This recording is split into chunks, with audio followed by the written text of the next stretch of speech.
Where did I don't know. Did you live there? You've been... No, I just went on holiday for like 3 weeks. Excellent. 3 weeks? Yeah, that's great. Where did you go? Oh gosh, Sapa, Hanoi, Taiwan, Halong Bay. Oh, yeah, Halong Bay. What's it called? Ho Chi Minh City. Wow.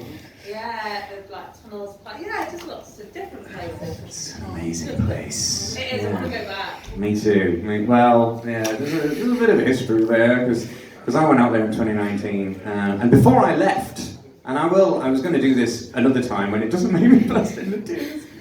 It's fine. But before I left, my friends were like, Dan, you've got to come back from Vietnam. I left in March 2019. They said, Dan, you've got to come back for our wedding. I was like, oh my god. I was like, oh my god, when's your wedding? And they were like, March 2020. And I was like, oh my god, great. I can't imagine anything that would be happening in March 2020 that would prevent me from getting on a plane. I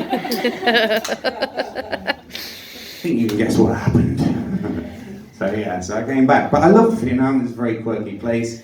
Like sometimes you go in, you might buy some chewing gum, and it says on the side of the packet, made with genetic engineering. And you're like, that's a bit of a waste of a laboratory, isn't it? Like, we're not done with chewing gum. We've not completed chewing gum yet. We have to get cloning involved. And then you've got to spit it out, and you can't decide which mouth to spit it out of. But people talk at length about plastic waste in the ocean. It's a terrible thing. They talk at length about, obviously you see the typical footage of a bird stuck in a plastic glove. Ooh. You see a turtle with one of the can holders around its neck. Ooh. But then you think, there's got to be positives to it. I mean, for example, I've got these little cap things. I've thrown them away, I haven't got it with me. But it's the little caps from the bottom of contact lens cases that have got foil on them.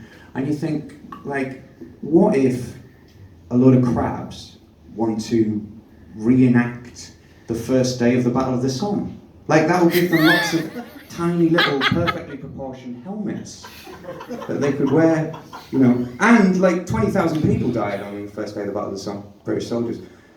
There's loads, they could kit them all out. We're a theatre, so I'm constantly thinking about costumes.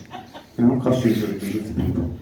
You know, so you gotta look at it that way. By the way, that joke only comes from the fact that I'm so sad about the whole plastic waste in the ocean thing.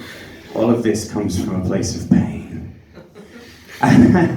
I saw my friend Helen at the weekend. I was up in Leeds, and she's a religious studies tutor at Kirklees College. It's a big college, man.